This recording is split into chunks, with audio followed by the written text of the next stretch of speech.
Now let's take a look at optimizers. Yeah. The first one we're gonna take a look at is Adagrad. And Adagrad stands for Adaptive Gradient.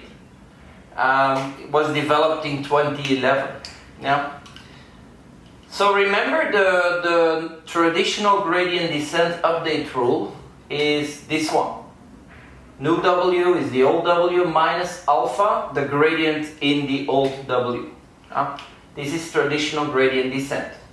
But we have seen that for several curvatures you want a different alpha.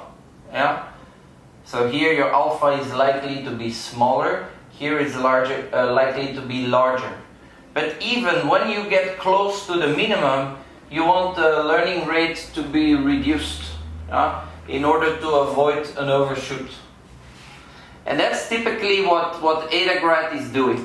Yeah? So in Adagrad we replace the learning rate alpha by this term. So alpha divided by the square root of Vi plus epsilon. Epsilon is, to avoid the division by 0, so you give it a small value, typically 10 to the minus 8. And the Vi equals Vi minus 1 plus the gradient in that point Wi. Now let's take a look how this works. Yeah? So we have a start here, and that start says that V0 is 0. V1 equals V0, right, plus the gradient in W1 squared. But since V0 is 0, this means that we are left with the gradient in W1 squared. Now V2 equals V1 plus this gradient here in W1 squared. So that basically is this one in W1 squared plus the next one here.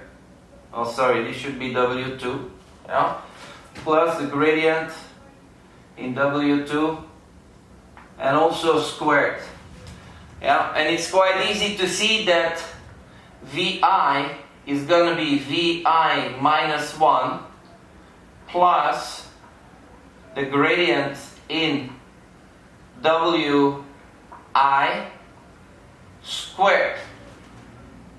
Yeah, and Vi minus 1,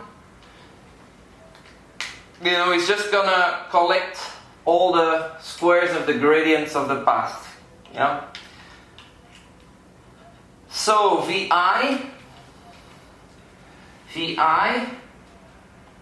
carries with it the squares of past gradients. Yeah. You see here, right? The squares of past gradients. Now you can imagine that it will aggressively decay the learning rate. Yeah, and this is not what we want ideally. Yeah. Hey, let's take a look at another optimizer called RMSprop. RMS is root mean squared. And basically what it tries to do is to avoid the rapid decay of alpha that we see in Adagrad. Remember in Adagrad, this term here, as iterations go by, will just aggregate all the squares of the past gradient, and because this is in the denominator, it will take this term down very fast, very aggressively, which we don't want.